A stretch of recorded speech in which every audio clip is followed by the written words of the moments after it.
Apakah tenaga kefarmasian masuk dalam tenaga kesehatan? Seandainya nanti kalau kalian ingin membuka apotek, kira-kira struktur organisasi yang bagaimana yang akan kalian buat sebagai seorang leader nih? Nah, struktur organisasi yang minimal yang harus dimiliki oleh apotek itu seperti apa? Nah,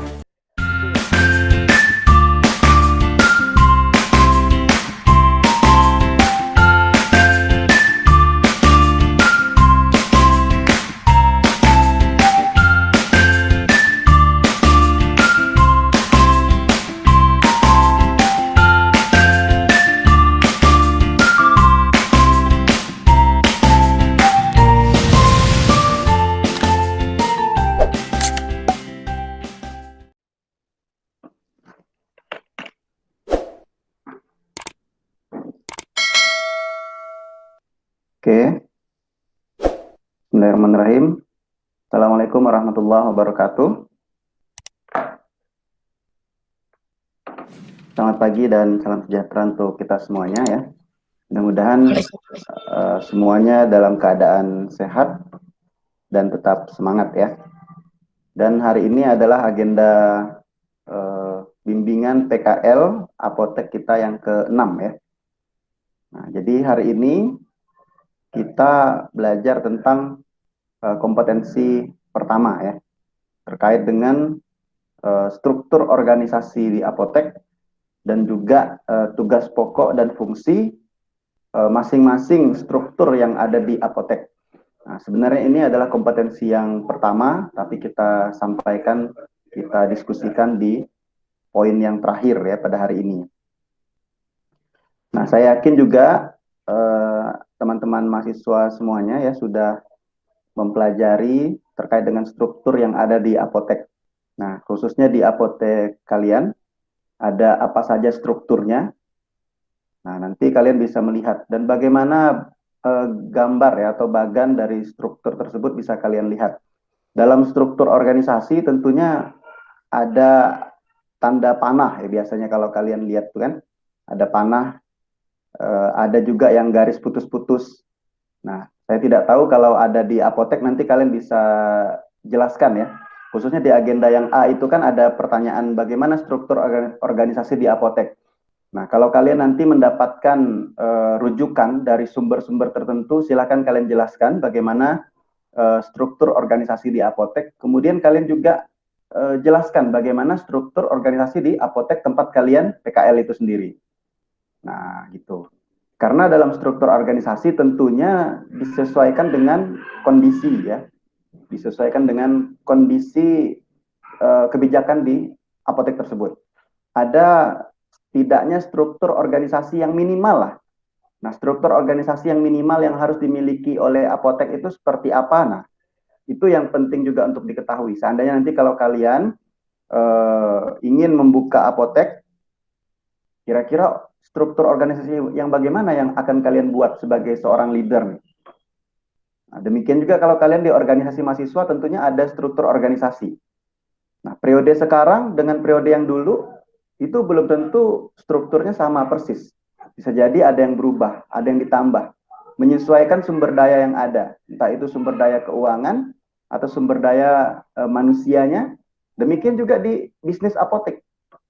Nah, kalian nanti juga bisa melihat kalau apotek yang BUMN tentunya beda strukturnya dengan apotek yang reguler pada umumnya.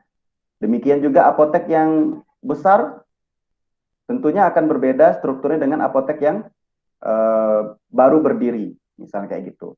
Nah, itu yang penting kita bahas di struktur organisasi di apotek. Ada apa saja? Tentunya kalian sudah mencari dari berbagai regulasi, peraturan. Ada apa saja sih yang paling tidak harus dimiliki oleh apotek? Tentunya kalian nanti ketemu misalnya syarat pendirian apotek, kalian akan ketemu syarat-syarat pendirian apotek ada sumber daya apa saja yang harus dimiliki.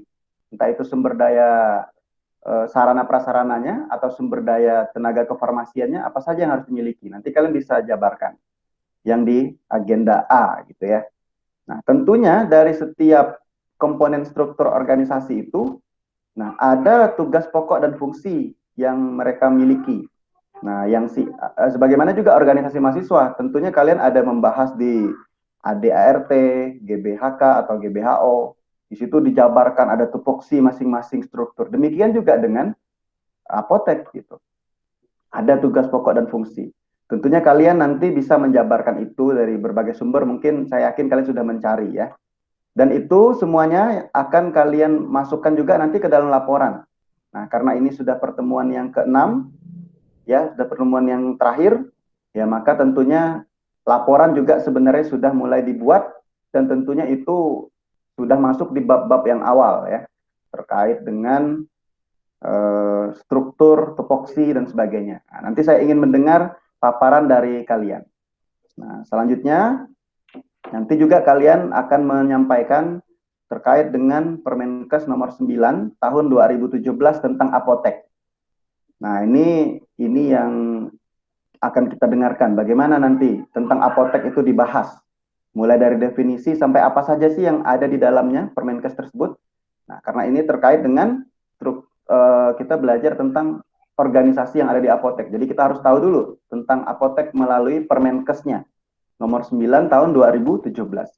Kemudian dilanjutkan tentang registrasi, izin praktek, dan izin kerja tenaga kefarmasian yang nanti akan kalian jabarkan dari Permenkes nomor 31 tahun 2016. Nah, gitu ya. Selanjutnya nanti juga terkait dengan Undang-Undang nomor 36 tahun 2014 tentang tenaga kesehatan ya. Nah, apakah tenaga kefarmasian masuk dalam tenaga kesehatan?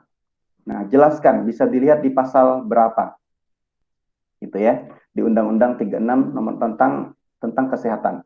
Nah, karena ada isu yang kemarin sempat hangat ya beberapa bulan dulu ya sebelum COVID-19 ini.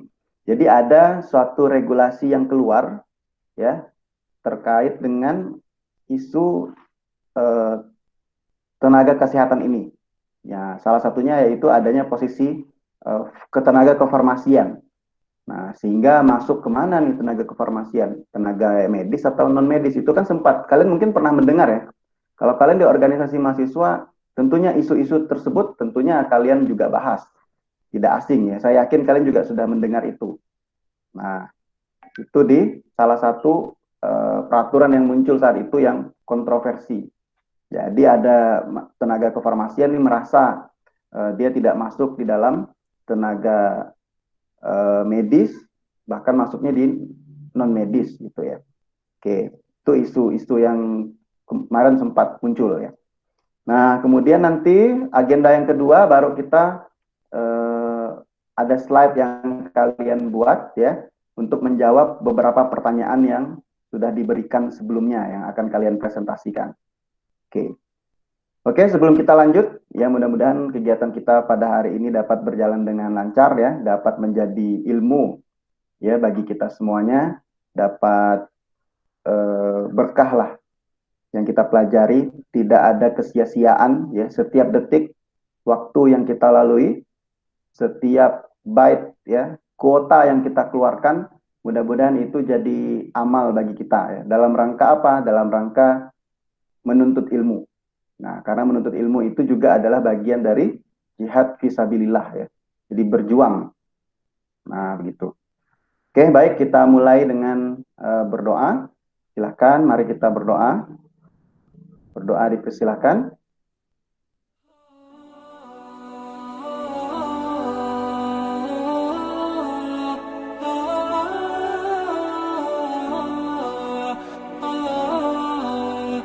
Berdoa selesai. Oke, mari kita lanjutkan. Silahkan dipersiapkan ya untuk menyampaikan. Kita kira-kira mulai dari agenda yang A atau yang B dulu nih kira-kira.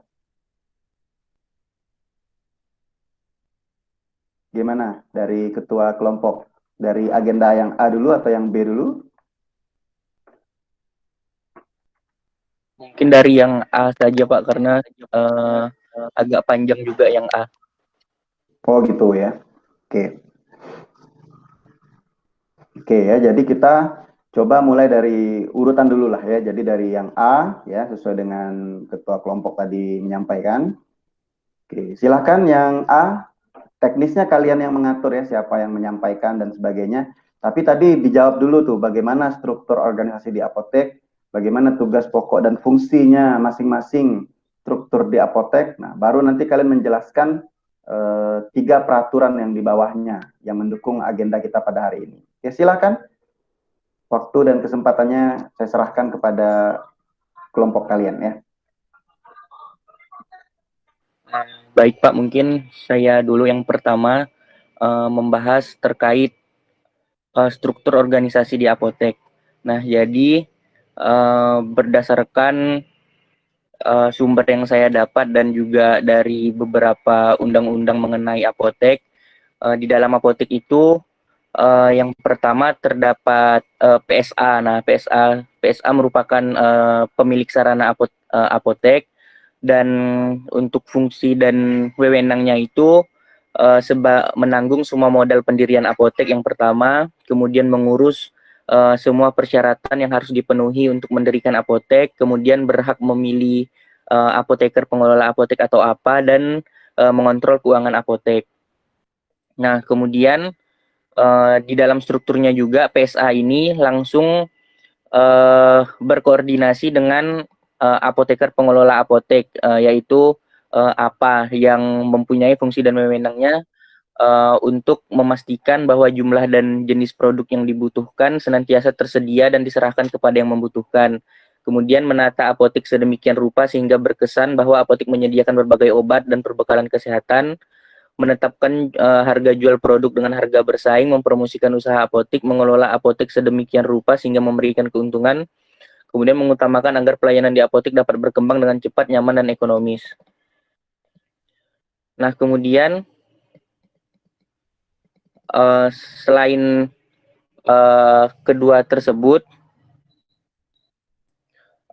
ada apoteker pendamping atau yang biasa kita sebut APEN atau APING, yang memiliki fungsi dan wewenang untuk membantu pekerjaan apa dalam memanajerial apotek, kemudian menggantikan apa di apotek ketika apa sedang tidak ada di tempat. Nah, kemudian ada tenaga teknis kefarmasian, yaitu membantu apoteker dalam menjalani pekerjaan kefarmasiannya, kemudian melayani resep dokter sesuai dengan tanggung jawab dan standar profesinya yang dilandasi pada kepentingan masyarakat. Nah, kemudian memberikan informasi yang berkaitan dengan penggunaan serta pemakaian obat yang diserahkan kepada pasien. Nah, setelah TTK ini, itu di dalam struktur apotek ada karyawan yang bersihkan seperti kasir, administrasi, serta tenaga umumnya.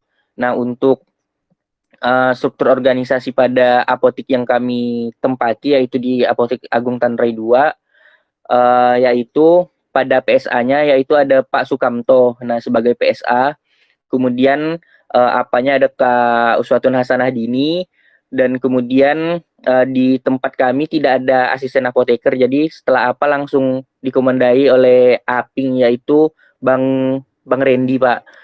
Nah, kemudian baru ada TTK dan karyawan-karyawannya, kayak gitu, Pak. Itu untuk di apotek kami. Oke ya. Kalau dari segi gambar bagan, ada nggak kalian melihat gambar bagannya seperti apa di sana? Ada tanda panah, ada tanda putus-putus, ada nggak seperti organisasi mahasiswa kalian itu kan ada ya? Kira-kira gimana?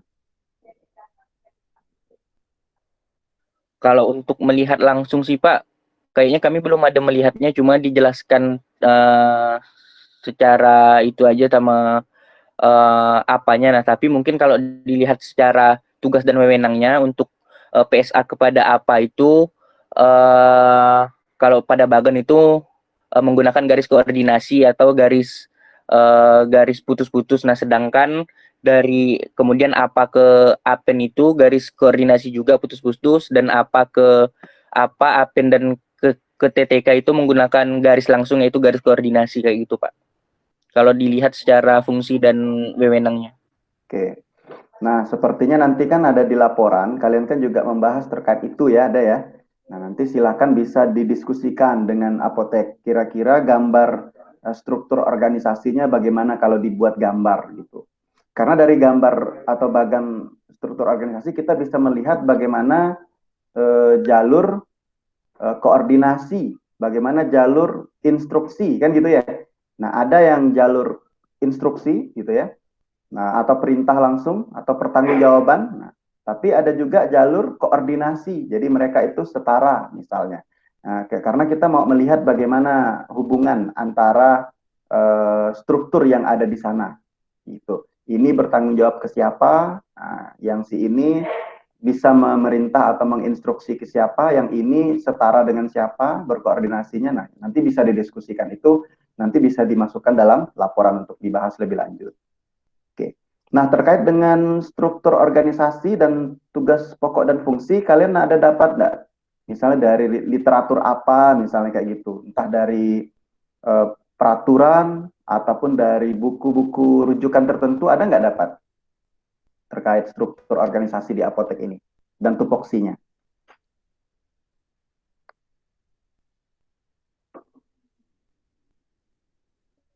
Ada nggak kira-kira? Dapat dari mana tadi yang disampaikan itu?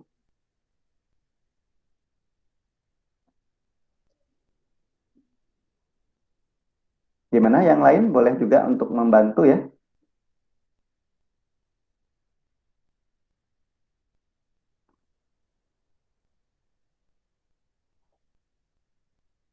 Silakan. Biar kita tidak makan durasi, langsung saja untuk dijawab gitu, dapat rujukan, ada nggak membaca? Nah,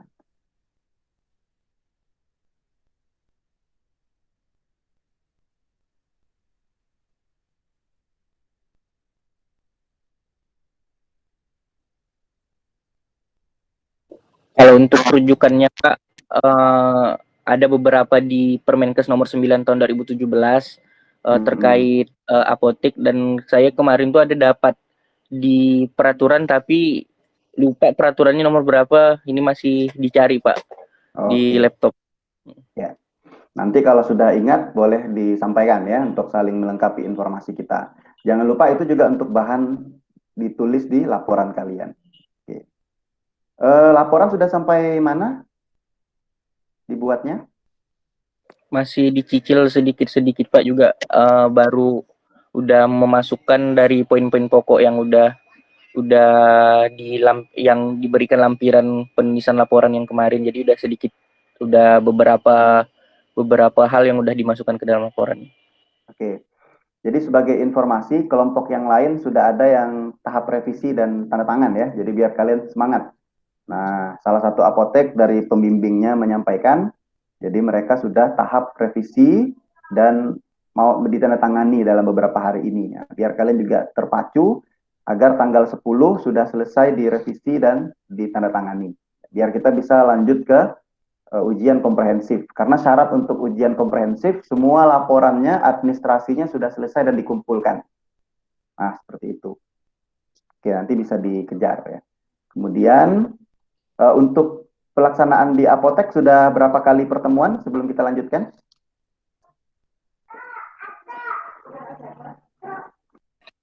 Kalau di apotik Pak, terakhir itu tanggal 13 kemarin, karena apanya juga sedang cuti, nah jadi kami masih nunggu info lagi Pak.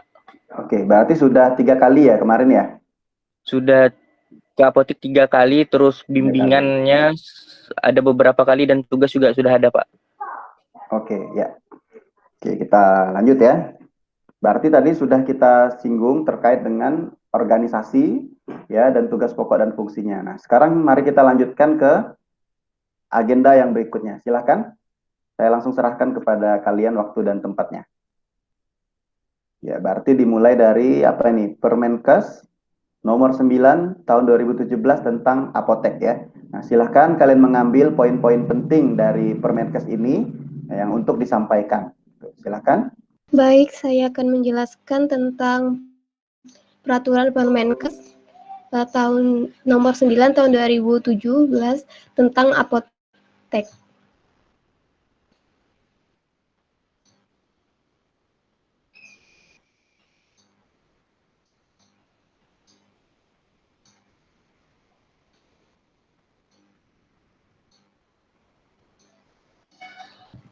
Pertama, bab 1 ketentuan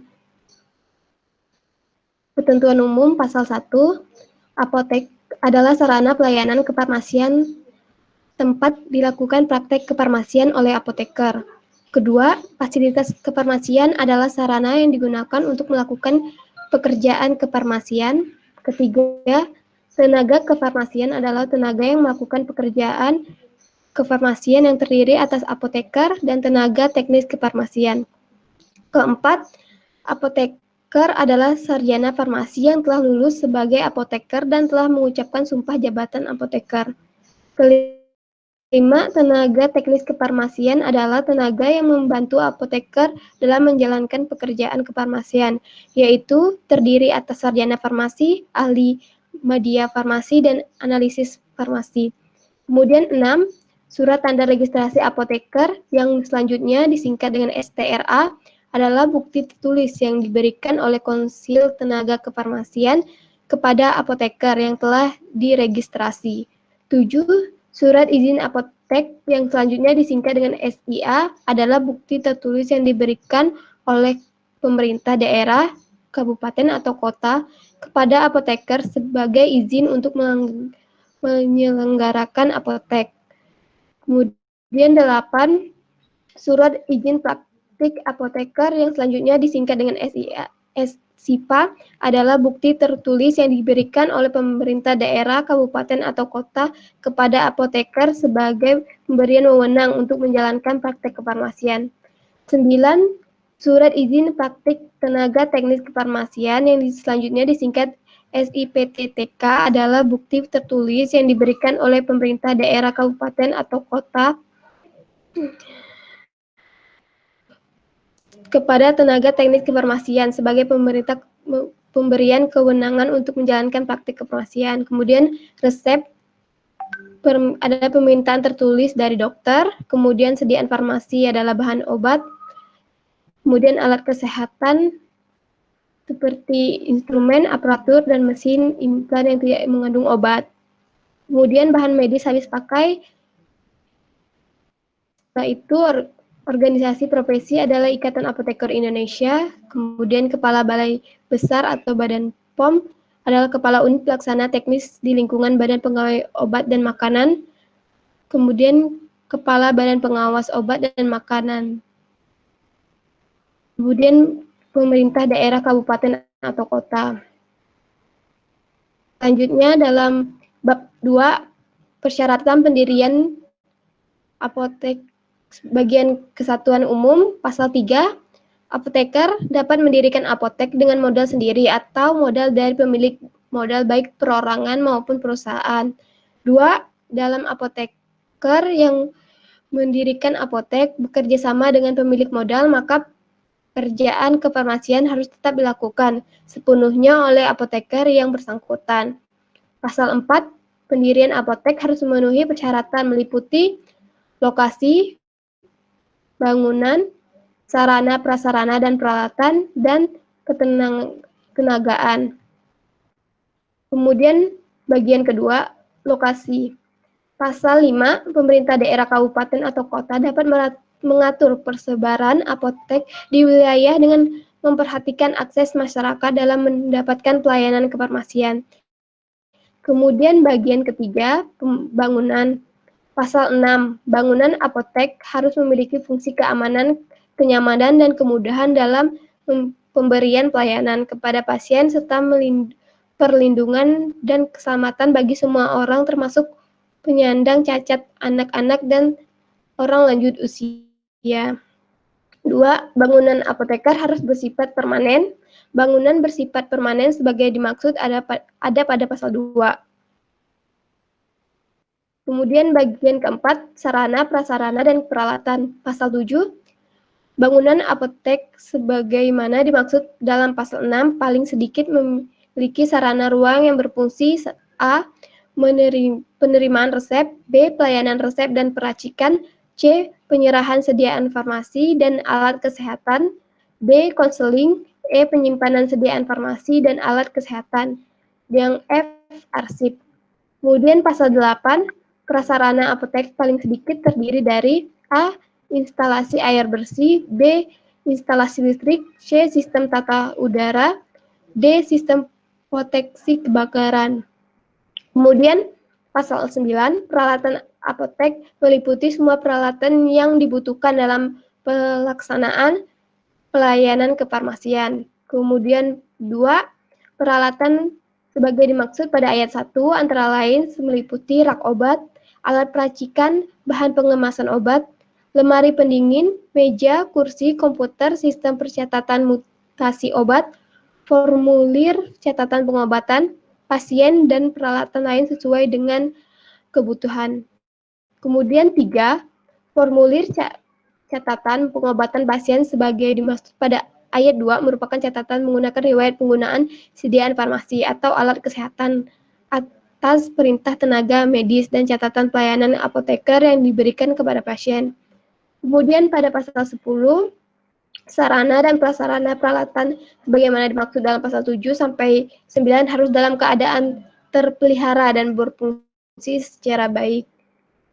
Bagian kelima, ketenagaan. Pasal 11, apoteker pemegang SIA dalam menyelenggarakan apotek dapat dibantu oleh apoteker lain, tenaga teknis kefarmasian, dan atau tenaga administrasi. Kemudian apoteker dan tenaga teknis kefarmasian sebagaimana dimaksud pada ayat 1 dan 2 wajib memiliki surat izin praktik sesuai dengan ketentuan peraturan perundang-undangan. Bab 3, perizinan bagian kesatuan surat izin apotek. Pasal 12, 1. Setiap pendiri apotek wajib memiliki izin dari Menteri. 2. Menteri melimpahkan wewenang pemberian izin sebagai dimaksud pada ayat 1 kepada pemerintah daerah, kabupaten, atau kota. 3. Izin sebagaimana dimaksud pada ayat 2 berupa SIA. 4. SIA berlaku 5 tahun dan dapat diperpanjang selama memenuhi persyaratan. Kemudian pasal 3, bagian 1, untuk memperoleh SIA, apoteker harus mengajukan permohonan tertulis kepada pemerintah daerah atau kota dengan menggunakan formulir. 1. 2. Pemohonan sebagai dimaksud pada ayat 1 harus ditandatangani oleh apoteker disertai dengan kelengkapan dokumen administrasi meliputi fotokopi STRA dengan menunjukkan STRA asli, fotokopi kartu tanda penduduk atau KTP, fotokopi nomor pokok wajib pajak apoteker, fotokopi peta lokasi dan dana bangunan, dan terakhir daftar prasarana, sarana, dan peralatan.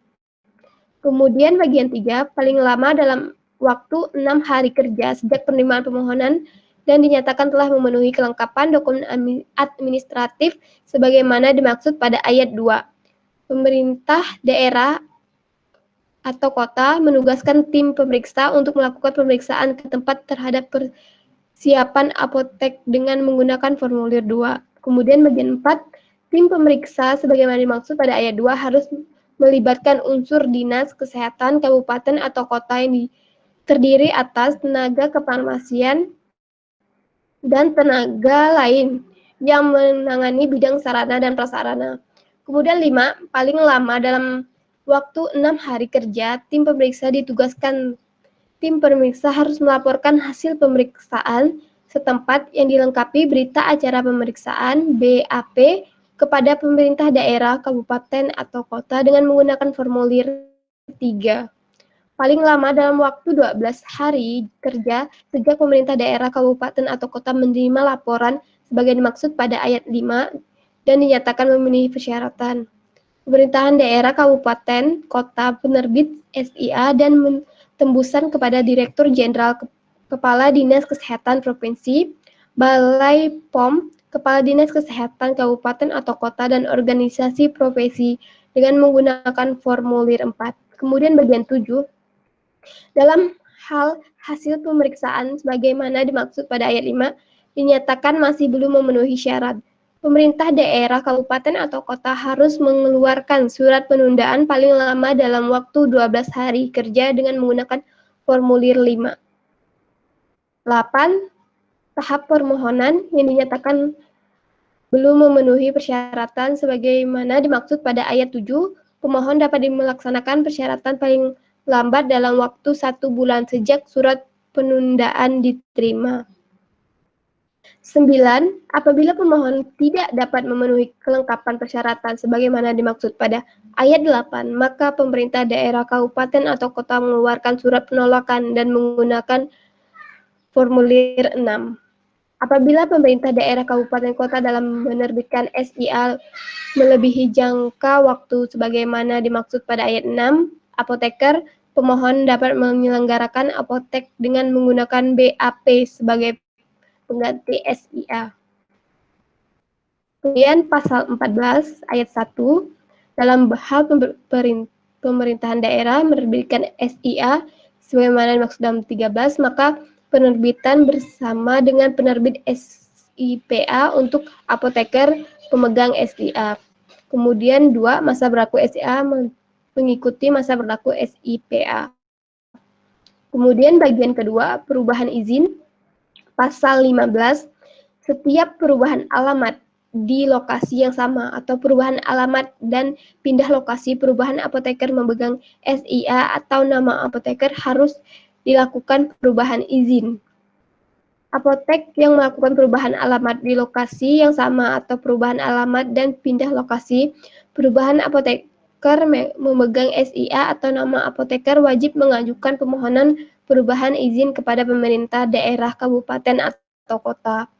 Kemudian 3, terhadap apotek yang melakukan perubahan alamat di lokasi yang sama atau perubahan nama apotek sebagaimana dimaksud pada ayat 2 tidak perlu dilakukan pemeriksaan setempat oleh tim pemeriksa. Kemudian tata cara pemohonan perubahan izin bagi apotek yang melakukan perubahan alamat dan pindah lokasi atau perubahan apoteker pemegang SIA sebagaimana dimaksud pada ayat 2 mengikuti ketentuan sebagaimana dimaksud dalam pasal 13. Kemudian bab 4, penyelenggaraan. Pasal 16, apotek menyelenggarakan fungsi. Yang pertama, pengelolaan sediaan farmasi, alat kesehatan, dan bahan medis habis pakai. Yang B, pelayanan kefarmasian klinik termasuk di komunitas. Kemudian pasal 17, apoteker hanya dapat menyerahkan sediaan farmasi, alat kesehatan, dan bahan medis habis pakai kepada apotek lainnya, puskesmas, instalasi farmasi rumah sakit, instalasi farmasi klinik, dokter, bidan praktik mandiri, pasien, dan masyarakat. Penyerahan sediaan farmasi, alat kesehatan, dan bahan medis habis pakai sebagaimana dimaksud pada ayat 1, huruf A sampai dengan huruf D hanya dapat dilakukan untuk memenuhi kekurangan jumlah sediaan farmasi, alat kesehatan, dan bahan medis habis pakai dalam hal A. Terjadinya kelangkaan sediaan farmasi, alat kesehatan, dan bahan medis habis pakai di fasilitas distribusi, dan terjadi kekosongan sediaan farmasi, alat kesehatan, dan bahan medis habis pakai di fasilitas pelayanan kesehatan. Kemudian 3, penyerahan sediaan farmasi, alat kesehatan, dan bahan medis habis pakai sebagaimana dimaksud pada ayat 1 huruf E sampai dengan huruf H hanya dapat dilakukan sesuai dengan ketentuan peraturan perundang-undangan.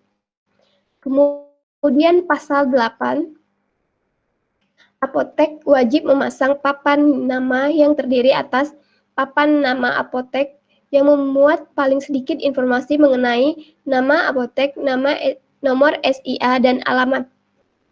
Dan B, papan nama praktik apoteker yang memuat paling sedikit informasi mengenai nama apoteker, nomor SIPA, dan jadwal praktik apoteker. Kemudian 2, papan nama sebagaimana dimaksud pada ayat 1 harus dipasang di dinding bagian depan bangunan atau dipasangkan di depan jalan secara jelas dan mudah dibaca. 3, jadwal praktik apoteker sebagaimana dimaksud pada ayat 1 huruf B harus berbeda dengan jadwal praktik apoteker yang bersangkutan di fasilitas kefarmasian lain. Pasal 19, setiap apoteker dan tenaga teknik kefarmasian harus bekerja sesuai dengan standar profesi, standar prosedur operasional, standar pelayanan, etika profesi, menghormati hak pasien, dan mengutamakan kepentingan pasien. Pasal 12, Penyelenggaraan pelayanan kefarmasian di apotek harus menjamin ketersediaan farmasi, alat kesehatan, dan bahan medis habis pakai yang bermutu, bermanfaat, dan terjangkau. Kemudian pasal 21, apoteker wajib melayani pasien sesuai dengan tanggung jawab dan keahlian profesinya. Kemudian 2, dalam hal obat yang diresepkan, terdapat obat merek dagang, maka apoteker dapat mengganti obat merek dagang dengan obat generik yang sama, komponen aktifnya, atau obat merek dagang lain atau persetujuan dokter dan pasien. Kemudian, dalam hal obat yang diresepkan tidak tersedia di apotek atau pasien tidak mampu menebus obat yang tertulis di dalam resep, apoteker dapat mengganti obat setelah berkonsultasi dengan dokter penulis resep untuk memilih obat lain. Kemudian 4, apabila apoteker menganggap penulis resep terdapat kekeliruan atau tidak tepat, apoteker harus memberitahukan kepada dokter penulis resep. Apabila dokter penulis resep sebagaimana dimaksud pada pasal 4 tetap pada pendiriannya, maka apoteker tetap memberikan pelayanan sesuai dengan resep dengan memberikan catatan dalam resep bahwa dokter sesuai dengan pendiriannya. Kemudian pasal 22, pasien berhak meminta salinan resep. 2, salinan resep sebagaimana dimaksud pada ayat 1 harus disahkan oleh apoteker. Salinan resep sebagaimana dimaksud pada ayat 1 harus sesuai asli, sesuai dengan ketentuan peraturan perundang-undangan. Kemudian pasal 23, resep bersifat rahasia. Resep harus disimpan di apotek dengan baik paling singkat 5 tahun. Resep atau salinan resep hanya dapat diperlihatkan kepada dokter penulis resep, pasien yang bersangkutan atau yang merawat pasien, petugas kesehatan, atau petugas lain yang berwenang sesuai dengan ketentuan peraturan perundang-undangan. Kemudian pasal 24, pengadaan obat dan atau bahan obat di apotek menggunakan surat pesanan yang mencantumkan SIA. 2, surat pesanan sebagaimana dimaksud dalam ayat 1 harus ditandatangani oleh apoteker pemegang SIA dan mencantumkan nomor SIPA. Kemudian pasal 25 ayat 1, apotek dapat bekerjasama dengan badan penyelenggara jaminan sosial kesehatan dan asuransi lainnya. 2, kerjasama sebagaimana dimaksud pada ayat 1 dilakukan berdasarkan rekomendasi Dinas Kesehatan Kabupaten atau Kota. Kemudian bab 5, pengalihan tanggung jawab. Pasal 26, bagian 1, apabila apoteker memegang SIA meninggal dunia, ahli waris apoteker wajib melaporkan kepada pemerintah daerah, kabupaten, atau kota. 2, pemerintah daerah, kabupaten, atau kota sebagaimana dimaksud pada ayat 1 harus menunjukkan apoteker lain untuk jangka waktu paling lama 3 bulan. 3, apoteker lain sebagaimana dimaksud pada ayat 2 wajib melaporkan secara tertulis terjadinya pengalihan tanggung jawab kepada pemerintah daerah, kabupaten, atau kota dalam jangka waktu 3x24 jam dengan menggunakan formulir 7. 4, pengalihan tanggung jawab sebagaimana dimaksud pada ayat 3 disertai penyerahan dokumen resep apotek, narkotika, psikotropika, obat keras, dan kunci penyimpanan narkotika dan psikotropika. Kemudian bagian 6, pembinaan dan pengawasan. Pasal 27, pembinaan dilakukan oleh Menteri, Kepala Dinas Kesehatan, Provinsi, dan Kepala Dinas Kesehatan Kabupaten atau Kota secara berjenjang sesuai dengan kewenangan terhadap segala kegiatan yang berhubungan dengan pelayanan kefarmasian di apotek. Pasal 28, pengawasan terhadap pelaksanaan peraturan Menteri ini dilakukan oleh Menteri, Kepala Dinas Kesehatan Provinsi, dan Kepala Dinas Kesehatan Kabupaten atau Kota sesuai dengan tugas dan fungsi masing-masing. 2, pelaksanaan pengawasan sebagaimana dimaksud pada ayat 1 dilakukan oleh organisasi profesi. Kemudian pasal 29, pengawasan selain dilaksanakan oleh Menteri, Kepala Dinas Kesehatan Provinsi, dan Kepala Dinas Kesehatan Kabupaten Kota sebagaimana dimaksud dalam pasal 28 ayat 1 khusus terkait dengan pengawasan sediaan farmasi dalam pengelolaan sediaan farmasi yang dilakukan juga oleh kepala badan sesuai dengan tugas dan fungsi masing-masing.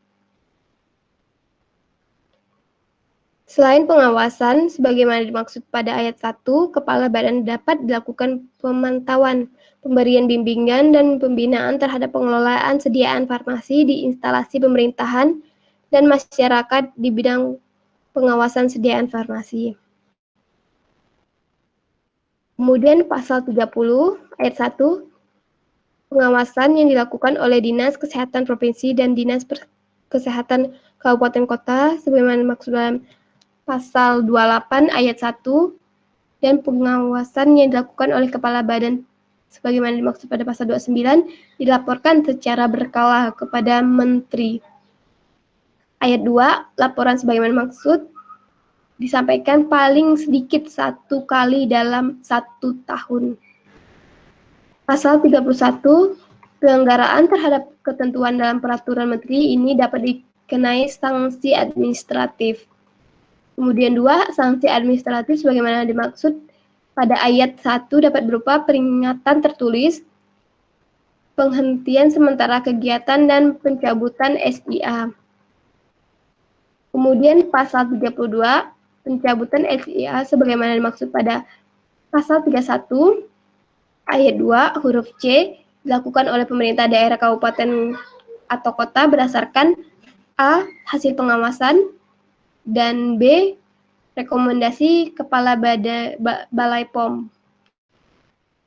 2. Pelaksanaan pencabutan SIA sebagaimana dimaksud pada ayat 1 dilakukan setelah dikeluarkan teguran tertulis turut sebagai 3 kali dengan tanggal waktu masing-masing 1 bulan dan menggunakan formulir 8. Dalam hal apotek melakukan pelanggaran berat yang membahayakan jiwa, SIA dapat dicabut tanpa peringatan terlebih dahulu. Kemudian 4, keputusan pencabutan SIA oleh pemerintah daerah disampaikan langsung kepada apoteker dengan tembusan Kepala Direktur Jenderal, Kepala Dinas Kesehatan Provinsi, dan Kepala Badan dengan menggunakan formulir 9 sebagai lampiran. Kemudian 5, dalam hal SIA dicabut selain oleh Dinas Kesehatan Kabupaten atau Kota, kepada sebagaimana dimaksud pada ayat 4 juga ditembuskan kepada Dinas Kabupaten atau Kota. Kemudian bab 7, ketentuan peralihan, pasal 33 ayat 1, permohonan izin apotek yang telah diajukan sebelum berlakunya peraturan menteri ini tetap diproses berdasarkan ketentuan peraturan Menteri Kesehatan nomor 922/Menkes/per/1993 tentang ketentuan dan tata cara pemberian izin apotek sebagaimana telah diubah dengan keputusan Menteri Kesehatan nomor 1332/SK/X/2002 tentang perubahan atas peraturan Menkes Kesehatan nomor 922/Menkes/Per/X/1993 tentang ketentuan dan tata cara pemberian izin apotek. Kemudian ayat 2, izin apotek yang dilakukan berdasarkan peraturan Menteri Kesehatan nomor 922/Menkes/Per/X tahun 1993.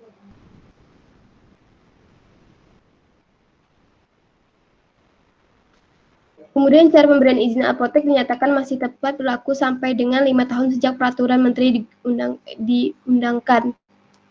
Apotek yang telah melakukan pelayanan kefarmasian berdasarkan peraturan nomor 922 Menkes/Per/X/1993 tentang ketentuan dan tata cara pemberian izin apotek sebagaimana telah diubah dengan keputusan Menteri Kesehatan nomor 1332/Menkes/SK/X/2002 tentang perubahan atas Peraturan Menteri Kesehatan Nomor 922 Menkes X 1993 tentang ketentuan dan tata cara pemberian izin apotik wajib menyesuaikan dengan ketentuan dalam peraturan menteri ini paling lama 2 tahun sejak peraturan menteri ini mulai berlaku.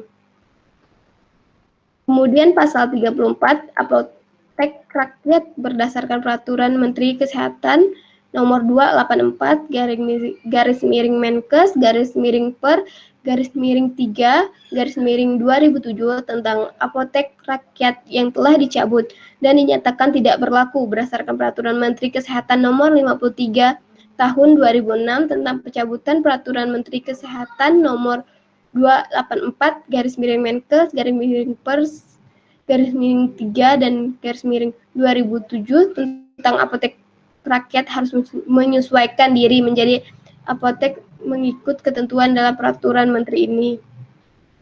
Kemudian ayat 2 dalam hal apotek rakyat tidak menyesuaikan diri menjadi apotek sebagaimana dimaksud pada ayat 1, apotek rakyat dapat menyesuaikan diri menjadi toko obat atau pedagang secara eceran obat mengikuti ketentuan dalam peraturan menteri.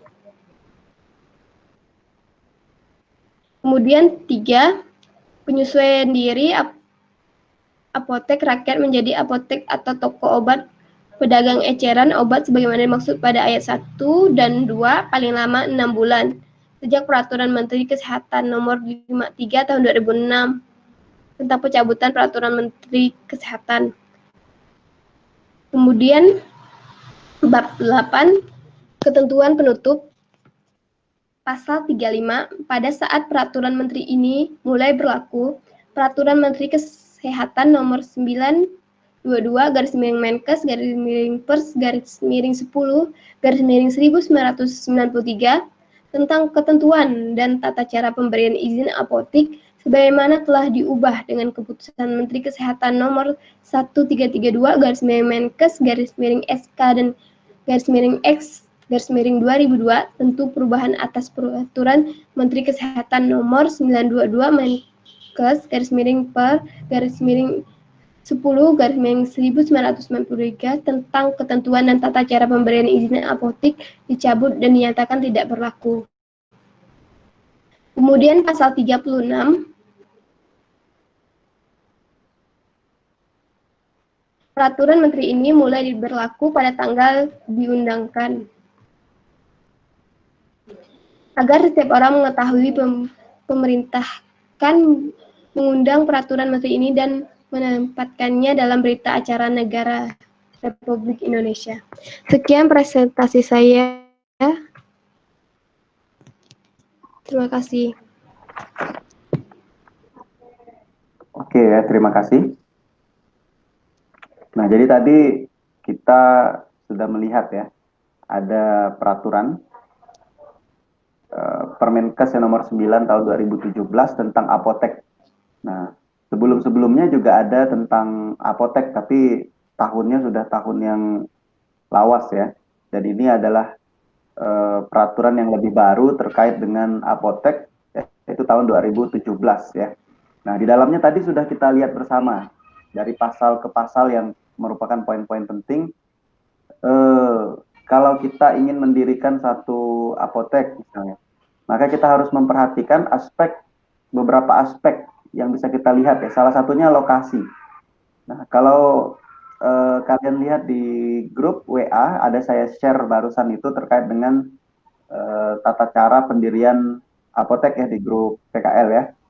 Nah, di dalamnya situ kalau kalian buka ya, ada beberapa informasi terkait studi kelayakan pendirian apotek. Nah, kalian lihat di situ.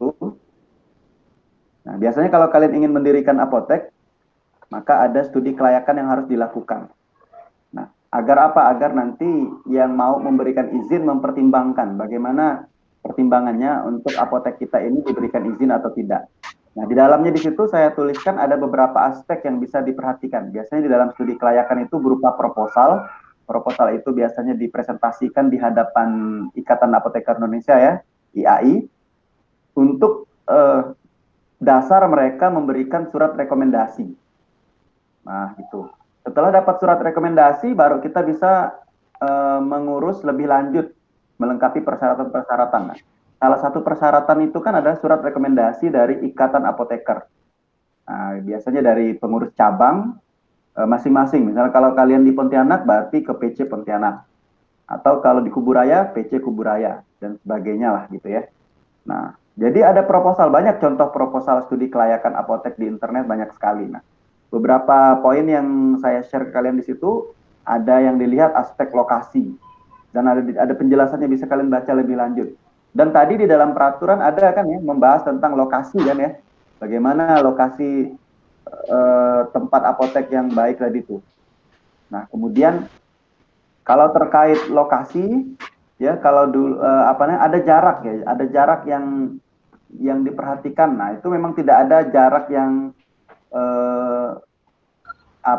tertulis berapa jarak minimal antar apotek.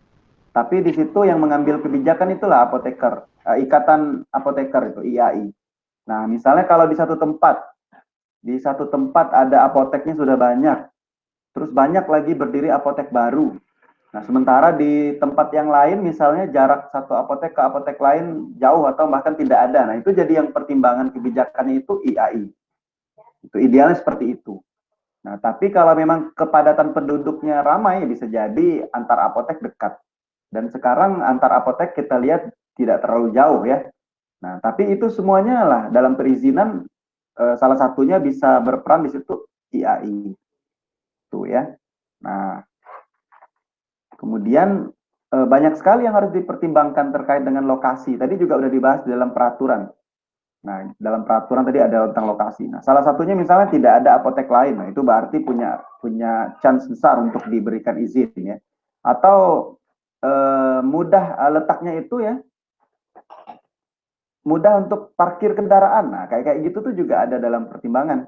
Selain itu jumlah penduduk, jumlah dokter, keadaan sosial ekonomi masyarakat setempat juga masih masuk dalam pertimbangan. Fasilitas-fasilitas kesehatan yang lain seperti rumah sakit ataupun ada klinik dan sebagainya. Nah, itu juga menjadi salah satu pertimbangan kalau kita ingin mendirikan apotek. Sebenarnya tujuannya apa? Agar kita mendirikan apotek itu potensial, tidak rugi. Nah, tidak ada pengunjung bagaimana itu, makanya di situ salah satu aspek penting aspek lokasi. Nah, kemudian apalagi banyak sekali ya terkait dengan aspek lokasi sampai kepada market share, aspek pasar. Nah, jadi kalau kalian kayak membuat itulah proposal kewirausahaan lah, kalau kalian dulu pernah seminar kewirausahaan mungkin ya. Nah, ada SWOT gitu ya yang harus kita lakukan. Nah, ada analisis SWOT ya.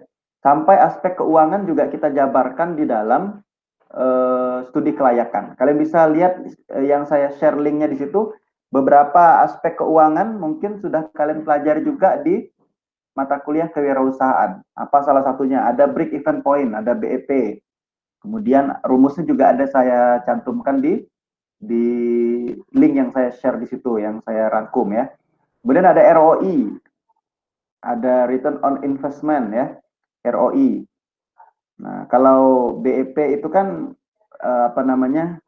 break even point ya, titik balik ya untuk pulang modal lah, atau pulang pokok ya. Nah, kalau ROI, kemudian ada lagi payback period ya, berapa waktunya untuk balik modal. Nah, bla bla bla, sampai ke tata cara pendirian apotek. Gitu.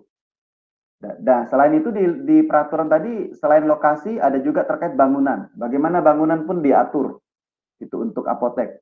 Kemudian ada sarana, prasarana, serta peralatan. Ada juga disebutkan dalam peraturan. Sampai kepada surat izin apotek, SIA. Apalagi yang diaturnya tadi. Papan nama pun juga ada diatur. Nah, untuk papan nama, ini IAI Pusat sejak beberapa tahun yang lalu, 2-3 tahun yang lalu juga sudah ada memberikan edaran bahwa apoteker hendaknya membuat papan nama. Seperti kalau kalian melihat papan nama dokter, ya nggak? Praktek ada tuh papan nama dokter. Nah, apoteker juga sekarang dituntut untuk membuat papan nama. Tapi di apotek sebenarnya sudah ada aturan tentang papan nama. Itu di mana dipasangnya, di depan katanya tadi. Bahkan di tepi jalan gitu. Tapi kalau kalian lihat di apotek-apotek jarang ya yang ada nggak kira-kira yang memasang di tepi jalan? Ada beberapa apotek besar. Jadi di deretan praktek dokter, nah di situ juga ada dia pasang praktek apoteker, ada juga. Nah, tapi kalau papan nama apotek biasanya dipasangnya di ruangan tengah itu ya, baru kita masuk ada di dinding. Nah, di situ ada diatur tadi tuh, dipasang papan nama, siapa yang praktek, apa namanya, siapa apotekernya, nomor sianya berapa. Nah, kalau IAI itu menghimbau anggotanya untuk memasang papan praktek. Jadi seperti dokter ada ukurannya ya, ada jam prakteknya dipasang di depan atau di tepi jalan, ada itu, dan dapat SKP. Tujuannya apa? Untuk membranding, untuk meningkatkan informasi ya, biar orang tuh tahu ada apoteker. Biar apoteker juga lebih eksis, maka ada papan nama dan ada jam prakteknya. Maka sekarang itu dituntut seperti itu. Sedang berkembang ya. Harapannya agar apoteker bisa praktek bertanggung jawab. Nah, kalau IAI bilangnya kayak gitu dari pusat tuh. Artinya apotekernya hadir di apotek dengan ada papan namanya dan sebagainya agar dikenal, gitu, agar bisa memberikan kontribusi yang banyak. Nah, itu ada di sampai di situ dijelaskan. Lokasi, bangunan, sarana prasarana peralatan, SIA, papan nama. Nah, kemudian ada tadi disinggung standar pelayanan, praktek itu sesuai dengan standar pelayanan dan ada SOP tadi ya. Nah, maka nanti sampai tadi ada SP. SP ditandatangani oleh siapa pun ada diatur. Ditandatangani oleh apoteker yang bersia. Jadi bukan hanya apoteker, tapi apoteker yang bersia. SP itu. Kan ada apoteker yang tidak bersia, misalnya apoteker pendamping tadi. Tapi yang punya sia itu kan apoteker pengelolanya. Nah, jadi tidak setiap apoteker yang ada di apotek bisa tanda tangan, tapi yang bersia, yang nama izin apoteknya melekat nama apoteker itu. Nah, itulah apoteker bersia. Nah, dalam dalam peraturan yang terbaru ada beberapa tahun lalu itu ada keluar bahwa apoteker itu bisa punya surat izin praktek itu bahkan sampai 3. Mungkin kalian juga pernah mendengar. Kalau kalian aktif di organisasi mahasiswa ataupun mendengarkan isu-isu kefarmasian terkini harusnya update dengan informasi regulasi seperti itu. Karena kita harus melek, sekali lagi harus melek dengan perkembangan informasi yang ada. Nah, gitu. Salah satunya di situ apa isunya? Ada apoteker bisa punya surat izin praktek itu 3 bahkan. Tapi yang memiliki SIA melekat 1 saja. Jadi 2-nya itu SIPA. Nah, bisa kalian bedakan SIA dan SIPA ya. Kalau SIA itu berarti nama kita menjadi penanggung jawab di apotek.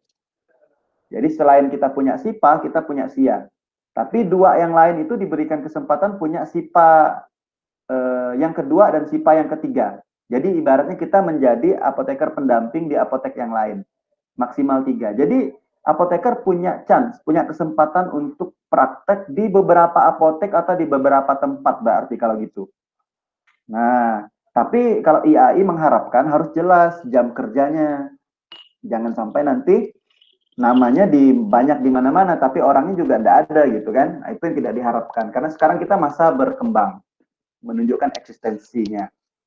Tuh. Jadi misalnya kalau ada jam sore atau malam nanti di apotek 2, malam di apotek 3 dan sebagainya. Yang penting rasional waktunya dan rasional jaraknya. Nah, itu nanti bisa didapatkan info lebih lanjut kalau nanti kalian melanjutkan ke jenjang profesi dan bergabung di organisasi profesi. Nah, kalau organisasi profesi tadi kalau apoteker ada IAI. Kalau sarjana farmasi dan D3 di PAVI ya. PAVI organisasinya. Nah, dari beberapa yang saya sebutkan tadi, dari Permenkes nomor 9 ya, tahun 2017 tadi, nah silahkan dari lokasi, aspek bangunan, sarana prasarana, bla bla bla tadi, coba kalian compare, coba kalian bandingkan, coba kalian amati yang ada di apoteknya bagaimana. Nah kan gitu, namanya kita praktek kerja itu begitu caranya. Jadi bukan hanya kita datang, terus kita bingung mau ngapain, atau mengikuti alur saja, orang duduk kita duduk, orang kerja kita kerja, orang pulang kita pulang. Kalau seperti itu, kita praktek tidak punya misi. Nah, maka yang harus kalian lakukan adalah kalian punya misi tadi, udah tahu nih peraturan berbicara seperti itu. Nah, kalau kalian turun ke lapangan, Kalian punya misi. Misinya apa? Mengobservasi. Kita memang ikut bekerja ya, orang kerja kita ikut membantu kerja, orang suruh kita lakukan. Tapi jangan lupa punya misi untuk mengobservasi, mengamati. Kemudian kalian compare, kalian bandingkan dengan peraturan tadi yang udah kalian baca. Silakan nanti, bagaimana aspek lokasi di apotek kalian? Bangunan, sarana prasarana. Ada nggak ruangan-ruangan yang disebutkan tadi tuh? Banyak sekali tuh. Ada ruang konsultasi apoteker, ada ruang macam-macam tadi ya, yang dijelaskan oleh temannya. Nah, diamati apakah ada di sana. Nah, kalau memang tidak ada, itu jadi bahan diskusi. Sekali lagi, jadi bahan diskusi. Bukan untuk menyuruh ada ya, atau menyalahkan. Oh, ini tidak sesuai peraturan nih. Harusnya di peraturan ada ruang khusus konsultasi apoteker. Gitu. Tapi di sini kok tidak ada, berarti tidak sesuai nih. Tidak seperti itu, tapi kita belajar. Kenapa kan gitu ya? Kira-kira bagaimana? Tentunya di sana ada rancangan-rancangan atau ada alasan tersendiri gitu. Atau bahkan itu bisa menjadi salah satu ide bagi mereka. Oh terima kasih Dek gitu atas informasinya. Kami baru tahu juga nih, misalnya kayak gitu ya contoh ya kalau ada hal baru yang kalian sampaikan justru mereka baru justru dapat informasi tambah dari kalian gitu.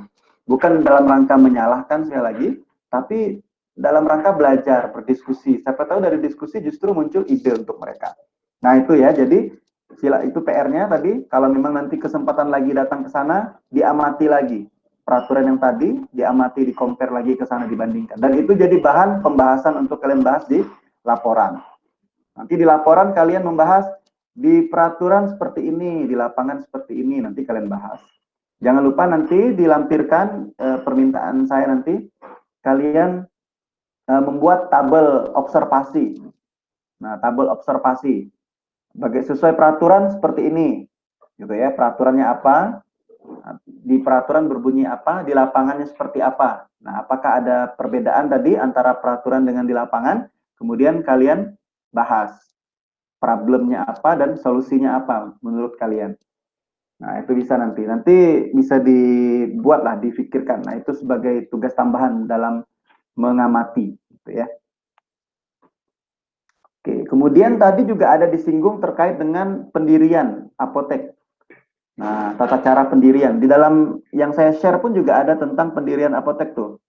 Yang saya share di link tadi juga ada di bagian B-nya itu tata cara pendirian. Gitu ya. Tapi perlu kalian ketahui biar kita tidak ketinggalan informasi. Dalam proses perizinan ya dan pendirian apotek itu ada satu hal yang baru ya. Dalam 1 tahun terakhir ini ada yang kita kenal dengan OSS. Nah, OSS itu juga ada saya share tadi di grup. Jadi ada OSS. Jadi mereka yang apoteker ini saya minta untuk datang ke dinas terkait ya, mereka berkonsultasi di sana dan ada yang disebut dengan OSS. Nah, yang mereka laporkan di videonya itu sudah saya share di grup OSS. Jadi ada satu kata kunci OSS ya dalam proses perizinan. Nah, di peraturan itu kan belum muncul tentang OSS. Nah, itu dalam rangka pemerintah memudahkan pengusaha yang ingin membuat atau mendirikan usahanya, ada namanya OSS. Oke ya. Itu mungkin tambahan saja. Selanjutnya coba kita lihat yang kedua. Masih poin A tapi Permenkes yang kedua. Silakan boleh disiapkan.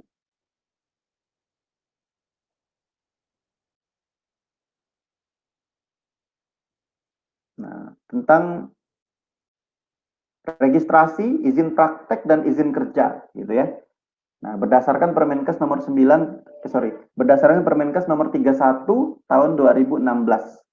Nah, registrasi, izin praktek dan izin kerja tenaga kefarmasian. Nah, silakan boleh dilanjutkan.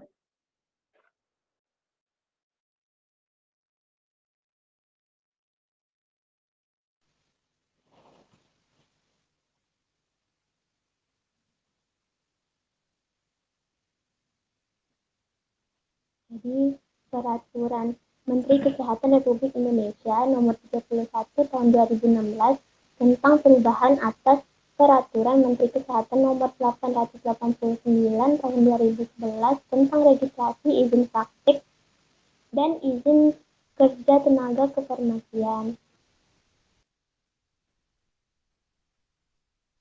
Ada beberapa ketentuan dalam Peraturan Menteri Kesehatan Nomor 889 Tahun 2011 tentang registrasi izin praktik dan izin kerja tenaga kefarmasian yang diubah sebagai berikut.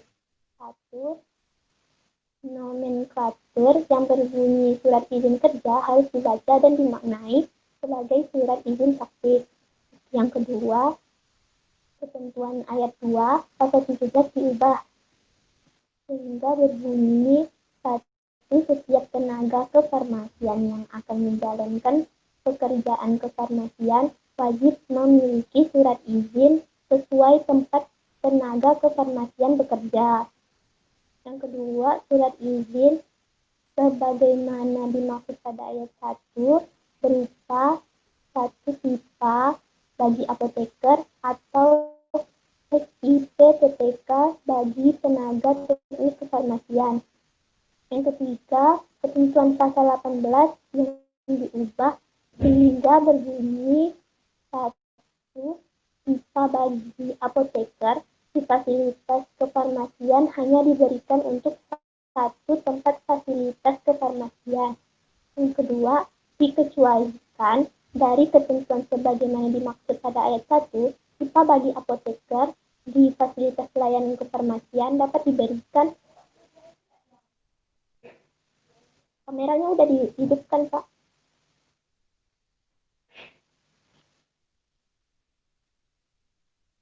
Baik.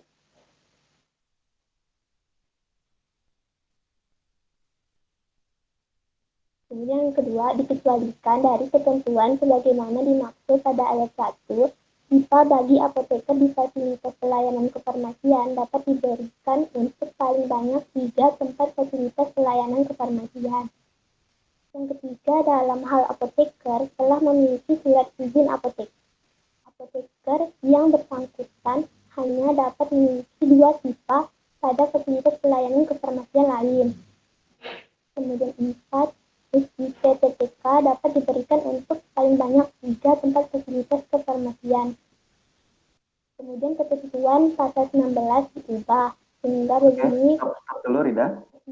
Nah, coba buka tadi yang 18. Yang 8, pasal 18 tadi itu. Nah, itu kan berbicara tentang SIPA tadi ya yang disampaikan ya. Berlian. Sampaikan ya. Oke. Nah, di situ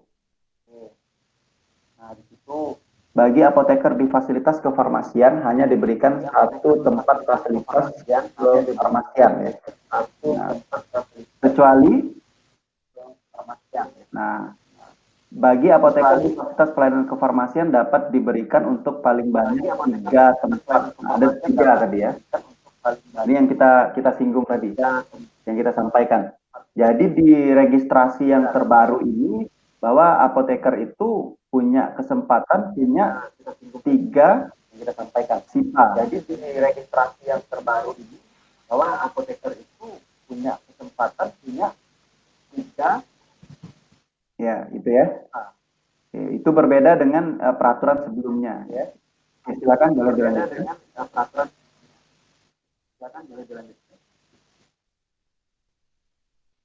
Kemudian ketentuan pasal 19 diubah sehingga berbunyi pipa atau SIP-TTK sebagaimana dimaksud dalam pasal 17 diberikan oleh pemerintah daerah, kabupaten atau kota atas rekomendasi pejabat kesehatan yang berwenang di kabupaten atau kota tempat tenaga kefarmasian menjalankan praktiknya.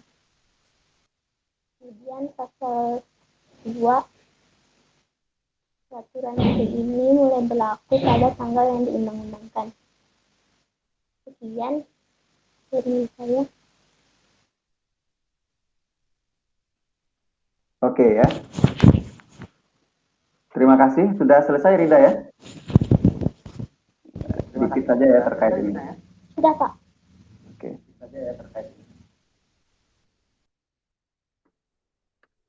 Oke. Oke, jadi tadi kita sudah lihat ya. Jadi ada terkait dengan Permenkes 31 2016 ya, tentang registrasi, izin praktek dan izin kerja tenaga kefarmasian. Nah, kalau kita lihat tadi itu adalah perubahan dari peraturan sebelumnya. Jadi selalu diupdate, diperbaharui ya. Sebentar. Nah, salah satunya apa tadi? Ada istilah SIK, surat izin kerja. Itu harus dimaknai dengan surat izin praktek. Jadi sekarang itu kalau dulu itu istilahnya SIK ya. Jadi surat izin kerja apotekers. Nah, tapi sekarang itu tidak lagi istilahnya SIK, tapi SIP. Kalau apoteker berarti SIPA, SIPA ya. Surat izin praktek apoteker. Nah, kalau tenaga teknis kefarmasian, surat izin tenaga teknis kefarmasian. Nah, jadi dia istilahnya tadi dimaknai adalah surat izin praktek ya. Yang pertama tadi itu nomenklaturnya berubah. Yang awalnya yang berbunyi surat izin kerja harus dimaknai dengan surat izin praktek. Jadi sekarang seperti itu. Maka kalau kalian lihat nanti di apotekernya itu bukan surat izin kerja, tapi surat izin praktek. Ada SIPA. Nah, ada SIPA-nya. Nanti kalian lihat ya apoteker kalian, biasanya SIPA-nya itu yang tertulis di cap ataupun yang ditanda tangan untuk tanda tangan SP itu ada SIPA-nya ya. Kemudian kalau apoteker tadi berarti SIPA. Kalau tenaga teknis kefarmasian, misalnya yang tadi kalian misalnya lulus S1, mau ngurus surat izin praktek ya, namanya nanti kalian itu SIP TTK. Surat izin praktek tenaga teknis kefarmasian. Nah, kemudian tadi yang baru, yang saya sampaikan tadi di 2018 ini, pasal 18, bahwa SIPA bagi apoteker di fasilitas kefarmasian diberikan satu tempat fasilitas kefarmasian ya. Nah, tapi dikecualikan dari ketentuan sebagaimana dimaksud pada ayat 1 tadi, bahwa SIPA bagi apoteker di fasilitas pelayanan kefarmasian dapat diberikan paling banyak 3. Gitu. Jadi bisa nih paling banyak 3 tempat fasilitas pelayanan kefarmasian. Dalam hal apoteker telah memiliki surat izin apoteker, nah jadi artinya kalau apoteker tersebut sudah memiliki SIA, jadi namanya itu melekat di apotek, melekat di SIA, surat izin apotek, maka apoteker tersebut hanya boleh memiliki 2 SIPA lainnya gitu. Jadi kalau dia sudah punya SIPA dan namanya melekat SIA, misalnya kayak apoteker kalian ya, Kak Winnie, dia jadi apoteker di apotek Tanrai, namanya kan melekat SIA, surat izin apotek, karena dia apanya. Maka beliau itu punya kesempatan memiliki 2 SIPA pada fasilitas pelayanan kefarmasian yang lain. Nah, tapi SIPA-nya itu tidak melekat SIA lagi, SIA yang kedua tidak bisa. Kalau SIA hanya 1 saja. Tapi untuk tempat yang kedua dan tempat yang ketiga hanya SIPA, jadi hanya untuk praktek, bukan penanggung jawab ya. Nah, bisa dipahami ya. Jadi satu apoteker yang punya SIPA itu dia melekat namanya di izin apotek, jadi apoteker bersia kita sebutnya. Nah, 2 yang lainnya itu 2 SIPA yang lain itu untuk praktek saja di tempat yang lain. Misalnya jadi apoteker pendamping di tempat yang lain. Nah, seperti itu. Demikian juga SIP TTK. Jadi kalau kalian nanti sebagai TTK itu punya kesempatan juga paling banyak bisa membuat SIP TTK di 3 tempat fasilitas kefarmasian. Pagi kalian di tempat 1, siang di tempat yang lain, malam di tempat yang lain, bisa. Boleh gitu ya. Nah, dan yang memberikan izin tadi adalah yang mengeluarkan kabupaten atau kota setempat yang memberikan izin ya, dinas kesehatan biasanya ya, setempat. Nah, seperti itulah kurang lebih singkatnya dari ini ya. Ada peraturan tentang registrasi izin praktek tenaga kefarmasian, baik itu apoteker maupun tenaga teknis kefarmasian. Oke. Oke, boleh dilanjutkan. Yang terakhir ini ya, agenda A yang terakhir adalah Undang-Undang 36 2014. Kalian tidak perlu membaca semua undang-undang itu sudah pernah kita sebut, sudah pernah kita singgung di pertemuan sebelumnya. Tapi silakan kalian tunjukkan. Nah, Apakah berdasarkan Undang-Undang 36 nomor 36 tahun 2014 tentang tenaga kesehatan, ya, tenaga kefarmasian masuk dalam tenaga kesehatan? Nah, jelaskan, bisa dilihat di pasal berapa? Silakan, boleh ditunjukkan?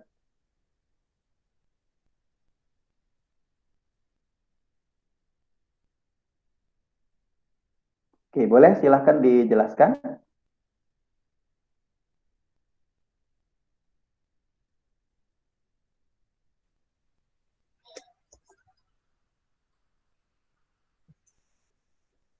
Tentang tenaga kefarmasian masuk dalam tenaga kesehatan ada pada pasal 8, 11, dan 65.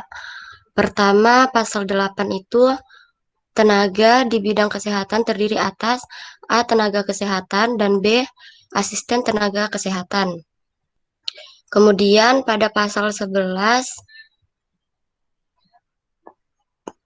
pada ayat 1, tenaga kesehatan dikelompokkan ke dalam A. Tenaga medis, B. Tenaga psikologi klinis, C. Tenaga keperawatan, D. Tenaga kebidanan, E. Tenaga kefarmasian, F. Tenaga kesehatan masyarakat, G. Tenaga kesehatan lingkungan, H. Tenaga gizi, I. Tenaga keterapian fisik, J. Tenaga keteknisan medis, K. Tenaga teknis biomedika, L. Tenaga kesehatan tradisi, dan tenaga kesehatan lain. Kemudian pada ayat 2, jenis tenaga kesehatan yang termasuk dalam kelompok tenaga medis sebagaimana dimaksud pada ayat 1, huruf A terdiri atas dokter, dokter gigi, dokter spesialis, dan dokter gigi spesialis. Pada ayat 3, jenis tenaga kesehatan yang termasuk dalam kelompok tenaga psikologis klinis sebagai dimaksud pada ayat 1, huruf B adalah psikologi klinis. Pada ayat 4, jenis tenaga kesehatan yang termasuk dalam kelompok tenaga keperawatan sebagaimana dimaksud pada ayat 1, huruf C terdiri atas berbagai jenis perawat. Pada ayat 5, jenis tenaga kesehatan yang termasuk dalam kelompok tenaga kebidanan sebagaimana dimaksud pada ayat 1, huruf D adalah bidan. Pada ayat 6, jenis tenaga kesehatan yang termasuk dalam kelompok tenaga kefarmasian sebagaimana dimaksud pada ayat 1, huruf E terdiri atas apoteker dan tenaga teknis kefarmasian. Pada ayat 7, jenis tenaga kesehatan yang termasuk dalam kelompok tenaga kesehatan masyarakat sebagaimana dimaksud pada ayat 1, huruf F terdiri atas epidemiolog kesehatan, tenaga promosi kesehatan dan ilmu perilaku, pembimbing kesehatan kerja, tenaga administrasi dan kebijakan kesehatan, tenaga biostatistik dan kependudukan, serta tenaga kesehatan reproduksi dan keluarga. Pada ayat 8, jenis tenaga kesehatan yang termasuk dalam kelompok tenaga kesehatan lingkungan sebagaimana dimaksud pada ayat 1, pada huruf G terdiri atas tenaga sanitasi lingkungan, entomolog kesehatan, dan mikrobiolog kesehatan. Pada ayat 9, jenis tenaga kesehatan yang termasuk dalam kelompok tenaga gizi sebagaimana yang dimaksud pada ayat 1, huruf H terdiri atas nutrionis dan dietisien.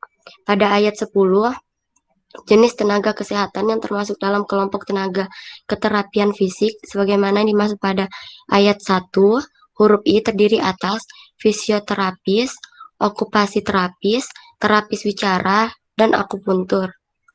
Pada ayat 11, jenis tenaga kesehatan yang termasuk dalam kelompok tenaga teknisian medis sebagai yang dimaksud pada ayat 1, huruf J terdiri atas perekam medis dan informasi kesehatan, teknik kardiovaskular, teknisi pelayanan darah, refraksionis, optisien, teknisi gigi, penata anestesi, terapis gigi dan mulut, dan audiologis.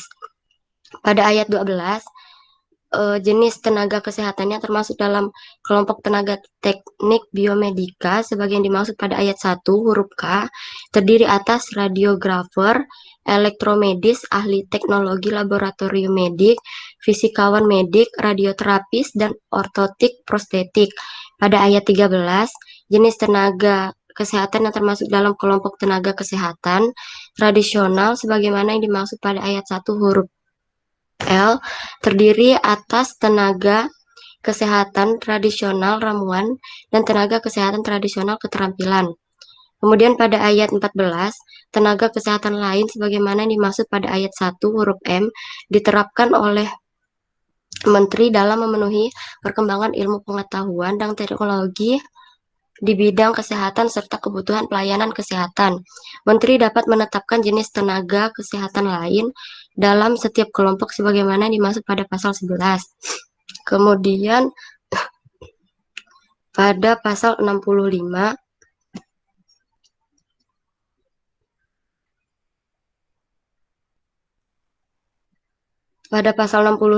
ayat 1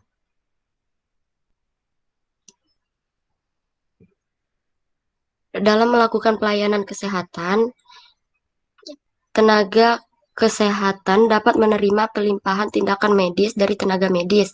Pada ayat 2, dalam melakukan pekerjaan kefarmasian, tenaga teknis kefarmasian dapat menerima pelimpahan pekerjaan kefarmasian dari tenaga apoteker. Pada ayat 3, pelimpahan tindakan sebagai yang dimaksud pada ayat 1 dan 2 dilakukan dengan ketentuan A. Tindakan yang dilimpahkan termasuk dalam kemampuan dan keterampilan yang telah dimiliki oleh penerima pelimpahan. B. Pelaksanaan tindakan yang dilimpahkan tetap di bawah pengawasan pemberi pelimpahan. C. Pemberi pelimpahan tetap bertanggung jawab atas tindakan yang dilimpahkan sepanjang pelaksanaan tindakan sesuai dengan pelimpahan yang diberikan. Dan yang terakhir, tindakan yang dilimpahkan tidak termasuk pengambilan keputusan sebagai dasar pelaksanaan tindakan. Kemudian pada ayat 4, ketentuan lebih lanjut mengenai pelimpahan tindakan sebagaimana dimaksud pada ayat 1 dan ayat 2 dan ayat 3 diatur dengan peraturan menteri. Sudah, Pak. Oke, terima kasih ya. Jadi tadi kan kita akan membahas ya. Jadi tadi berdasarkan Undang-Undang Nomor 36 Tahun 2014 tentang tenaga kesehatan, berarti kalau pertanyaannya adalah apakah tenaga kefarmasian masuk dalam tenaga kesehatan? Jawabannya berarti Iya, Pak. masuk, iya ya. Oke. Tadi udah dijelaskan pasal berapa, pasal 18 tadi ya. Nah, coba kita lihat nanti. Jadi tadi di pasal 18, nah, udah dijelaskan beberapa jenis tenaga kesehatan. Jadi kalian juga sekarang sudah tahu tenaga kesehatan itu siapa-siapa saja. Ternyata dijabarkan tadi cukup banyak. Salah satunya tenaga kefarmasian. Di dalamnya tenaga kefarmasian itu ada apoteker dan ada tenaga teknis kefarmasian. Jadi bahwa kita ini, kalian ini nanti adalah calon tenaga kesehatan. Gitu. Selain itu tenaga kesehatan tadi banyak sekali ya jenis-jenisnya. Nah, kalian juga harus jangan sampai salah dalam menafsirkan bahwa undang-undang tenaga kesehatan sama dengan undang-undang kesehatan lain ya, jangan sampai salah. Kalau undang-undang kesehatan sama-sama nomor 36 tapi tahunnya 2009. Tapi kalau undang-undang tenaga kesehatan, nah yang kita sebutkan tadi itu nomor 36 juga, tapi tahunnya lain. Tahun 2014. Beda ya. Oke, jangan sampai nanti salah melihat. Oke. Kemudian sebelumnya saya ini ya, Dela ya. Saya tutup dulu presentasinya. Nanti saya akan menyampaikan satu lagi nih. Yang presentasi PowerPoint-nya ditutup dulu. Saya mau menyampaikan sedikit kasus gitu. Oke, tadi ditekankan undang-undang kesehatan dengan tenaga kesehatan jangan sampai tadi terbalik. Oke. Jadi tadi kesimpulannya ya gitu ya. Nah, kemudian coba kita lihat ada kasus nih.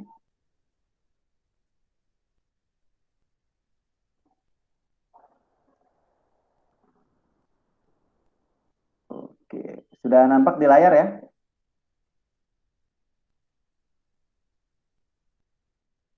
Nampak di layar ya? Halo? Nampak, Pak. Oke, sip. Nah, Jadi ini ada sedikit sharing. Nah, tadi kan kita udah lihat di undang-undang ya, kalian juga harus tahu hierarki peraturan. Jadi undang-undang itu di bawah undang-undang dasar kan ya. Nah, kemudian sampailah nanti ada paling bawah itu sampai peraturan daerah gitu ya.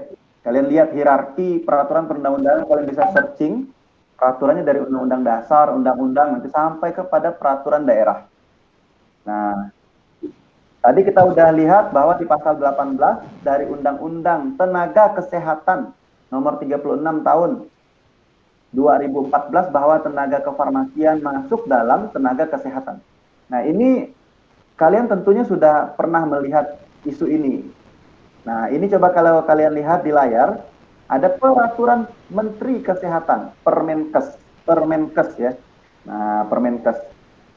Jadi tentunya ini adalah peraturan yang berada dari tingkatan peraturan ya. Nah, ada namanya Permenkes. Kalau tadi undang-undang ya kita lihat. Kalau berdasarkan Permenkes nomor 3 tahun 2020 berarti ini baru. Jadi adalah keluar tentang klasifikasi dan perizinan rumah sakit. Nah, ini kemarin yang sempat juga menjadi kontroversi. Ya, salah satunya tenaga kefarmasian. Mungkin kalian juga pernah mendengar. Coba kita lihat. Nah, lihat di sini ya. Pasal 7. Kalian buka tadi, kalau yang ini kalian buka nomor 3 2020 ada di pasal 7 di ayat 2. Kemudian ada di pasal 10 dan juga pasal 17-nya kita lihat. Nah, kita lihat di pasal 7 ayat 2 dulu, langsung kita ke ayat 2. Pelayanan kesehatan yang diberikan oleh rumah sakit ya, umumnya sebagaimana dimaksud pada ayat 1 paling sedikit terdiri atas pelayanan medik dan penunjang medik ya. Kemudian yang B, pelayanan keperawatan dan kebidanan, dan C, pelayanan non medik. Oke, sampai di situ ya. Ada pelayanan medis dan penunjang medis, ada keperawatan dan kebidanan, dan ada pelayanan non medis. Ini peraturannya di klasifikasi dan perizinan rumah sakit nomor 3 tahun 2020. Nah, kalau kita lihat di sini di pasal 7 ayat 2, nah disinilah kenapa kemarin tenaga kefarmasian ya, apoteker, tenaga teknis kefarmasian, mereka protes. Mana nih posisi kefarmasian di mana di sini? Nah, lanjut lagi ke pasal 10-nya. Pelayanan non medis sebagaimana dimaksud dalam pasal 7 ayat 2 poin C terdiri atas pelayanan farmasi. Coba kalian lihat di situ. Coba Bakti, apa yang bisa Bakti simpulkan kalau menurut Bakti dari peraturan ini sebagai ketua kelompok? Nah,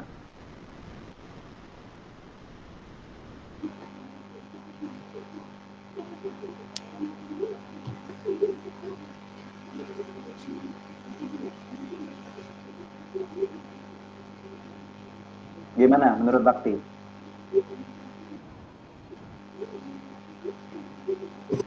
Baik Pak. Nah, kalau menurut saya sebenarnya di sini mungkin seharusnya pada PMK nomor 3 tahun 2020 ini yang terbaru yang rencananya mau diitukan. Nah, sebenarnya itu baru yang rencananya mau pelayanan farmasi ini sebenarnya memang bukan termasuk pelayanan non medik.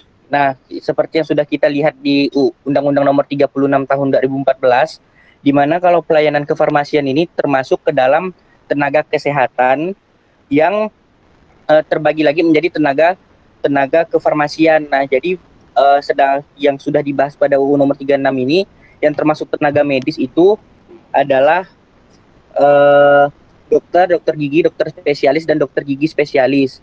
Nah, sedangkan kefarmasian ini masuk ke tenaga kesehatan golongan tenaga kefarmasian. Nah, jadi pada PMK yang terbaru ini yang tahun 2020 kalau menurut saya itu sebenarnya memang tenaga kefarmasian ini tidak termasuk di tenaga medis tetapi di tenaga kefarmasian, tapi mungkin alangkah lebih baiknya si tenaga kefarmasian ini tidak dimasukkan di dalam golongan-golongan yang termasuk seperti pemeliharaan sarana dan prasarana, kemudian eh, pemulasaran jenazah dan lain seperti itu Pak. Jadi mungkin tetap dimasukkan di tenaga kefarmasian kayak gitu. Oke. Mungkin Bakti dulu kan aktif juga di organisasi mahasiswa. Pernah nggak membahas isu terkait ini saat dia muncul 2020? Pernah Pak? Pernah. Oke. Kesimpulannya apa Bakti dari pembahasan mahasiswa itu? Nah, kalau kemarin kesimpulan dari dari Isma Farsinya juga itu jadi dari Isma Farsi dan dari beberapa kelompok kefarmasian tidak setuju dengan adanya tenaga kefarmasian dimasukkan ke dalam tenaga dan medis ini Pak. Nah, jadi keputusannya sejauh ini itu dan masih menunggu keputusan yang baru lagi Pak dari MK. Oke. Nah, begitu ya. Nah, ini saya ingin menunjukkan ya, bahwa dalam peraturan, jadi menurut aktivis lah ya, aktivis di organisasi profesi, aktivis mahasiswa yang bergabung di Isma Farsi, mereka menganggap adanya ketidaksesuaian antara peraturan yang satu dengan peraturan yang lain. Menurut mereka seperti itu, walaupun ini pro kontra lah ya. Yang pasti salah satunya menjadi introspeksi diri kita sebagai tenaga kefarmasian ya, untuk berkaca juga sih sebenarnya. Berarti dianggap bagaimana nih kegiatan kita, dianggap atau tidak bagaimana. Itu jadi tantangan lah. Tapi selain itu juga diperjuangkan, baik itu oleh aktivis mahasiswa dan juga aktivis di organisasi profesi. Nah, ini saya ingin mengajak kepada kalian bahwa pentingnya kita melek dengan regulasi, dengan peraturan seperti ini. Gitu ya. Dibuat saja peraturan seperti ini, ya kita bisa berubah posisi. Di undang-undang tadi, di undang-undang loh ya. Kalau ini kan Permenkes kan di bawah ya statusnya kalau dalam peraturan kan. Lebih tinggi undang-undang gitu kan ya. Tapi tahun 2014 tadi mengatakan tenaga kesehatan salah satu tenaga kefarmasian. Sebagaimana tadi juga tenaga keperawatan, tenaga kebidanan kan memang ada dalam tenaga kesehatan tadi ya. Nah, tapi di sini tidak muncul tenaga kefarmasian, tapi muncullah pelayanan non medik, salah satunya pelayanan farmasi. Nah, yang setara dengan laundry, kemudian bla bla bla ini. Nah, itulah yang menjadi protes dari teman-teman tenaga kefarmasian. Dan itu yang menjadi isu. Maka penting juga ini kalian sebagai mahasiswa melek dengan isu-isu yang ada. Selain sibuk dengan perkuliahan di kampus, tapi juga harus update dengan informasi yang ada di lapangan, yang real di lapangan. Kalianlah juga sebagai salah satunya fungsi mahasiswa ini yang punya idealisme dan punya kreativitas untuk membahas ini. Kalian perjuangkan. Jangan sepelekan peran kalian sebagai generasi muda ini, agen of change ya. Bahkan dulu saja gara-gara mahasiswa berdemo ya, presiden saja mereka turunkan, mereka gulingkan gitu. Maka harus bangkit, harus bangun mahasiswa Indonesia nih, khususnya mahasiswa farmasi. Jangan sampai kita sibuk meratapi nasib nilai kita saja secara pribadi, sampai kita tidak sempat untuk memikirkan nasib profesi kita, lebih-lebih nasib negara kita ini. Nah, itu untuk gambaran sebagai isu-isu terkini yang perlu kita singgung, gitu ya. Nah, kita lanjut lagi. Tadi ini kan terkait dengan klasifikasi dan perizinan rumah sakit. Berbicara seperti ini, gitu ya. Kemudian kalau ini terkait dengan klasifikasi lah ya, kita bahas ini. Nah, kemudian ada lagi kalau kita buka di Permenkes 72 tahun 2016 tentang standar pelayanan kefarmasian di rumah sakit. Nah, kalau rumah sakit kan juga ada standar pelayanan kefarmasiannya. Kalau apotek tadi 73 ya, kalau rumah sakit PMK 72. Dikatakan apa di situ? Pasal 3 ayat 1, standar pelayanan kefarmasian di rumah sakit meliputi standar apa? Ada manajerial, aspek non klinis, ada aspek klinis. Itu kan peran farmasi kan seperti itu memang kita pelajari ya. Nah, jadi ada pengelolaan aspek non manajerial atau non klinik itu ada pengelolaan dan bahan medis habis pakai, dan ada juga pelayanan farmasi klinik. Nah, pelayanan farmasi kliniknya ini macam-macam dijabarkan di sini. Nah, dengan adanya tadi ini, klasifikasi perizinan rumah sakit nomor 3 2020, kira-kira bagaimana dengan standar pelayanan kefarmasian di rumah sakit? Agak bertolak belakang di sini, sementara di sini ada farmasi klinik.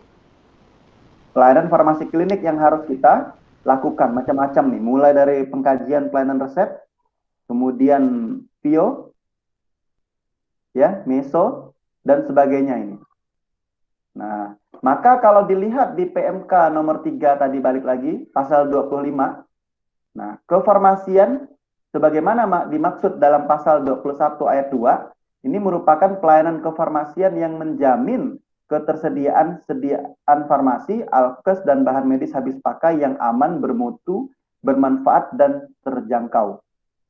Maka kalau kita lihat nih sepertinya bagaimana nih?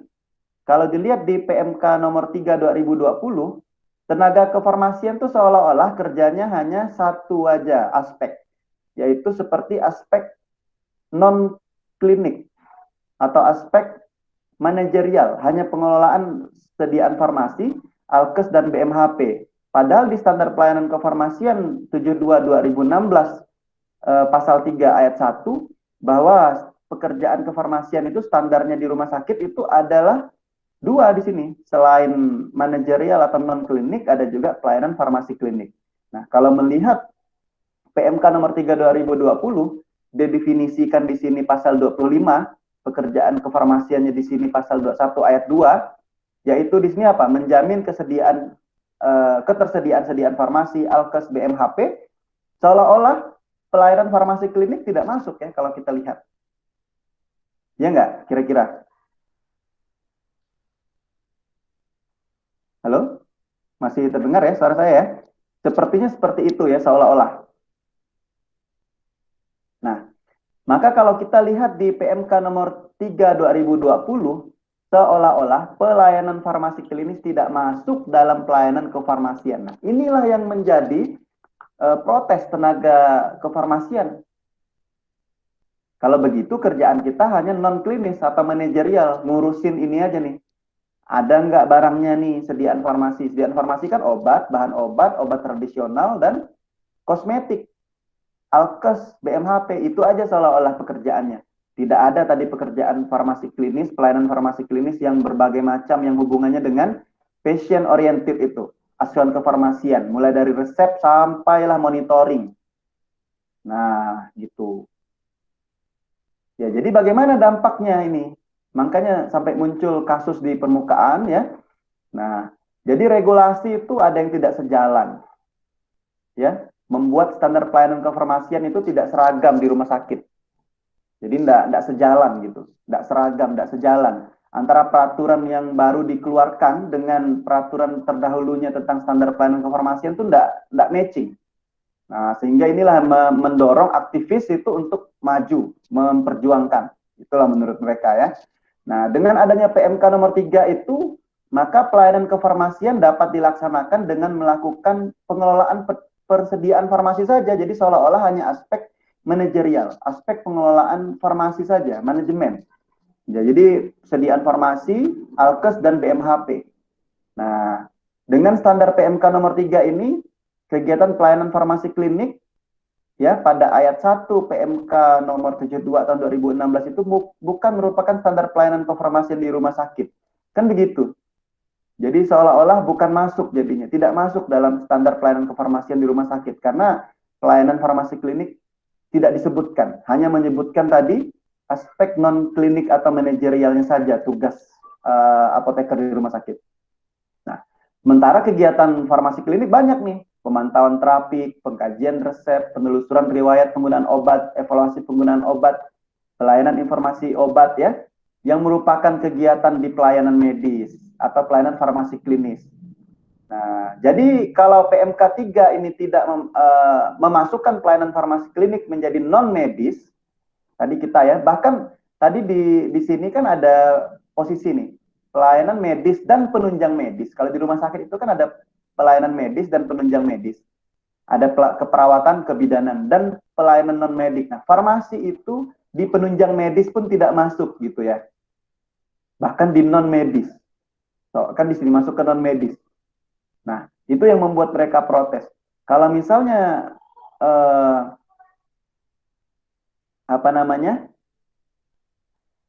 PMK nomor 3 ini memasukkan pelayanan farmasi menjadi pelayanan non-medis, maka artinya kegiatan yang disebutkan di atas ini boleh tidak dilaksanakan. Wah, ini sampai apoteker yang ada di rumah sakit nih ibaratnya merajuk lah. Berarti kita nggak usah ngurusin ini nih, nomor 3 ini. Nggak usah ngurusin pelayanan farmasi klinik nih, yang banyak sekali nih. Nah, gitu ya, menurut mereka sampai artinya merajuk lah gitu ya. Ngambek lah gitu bahasanya.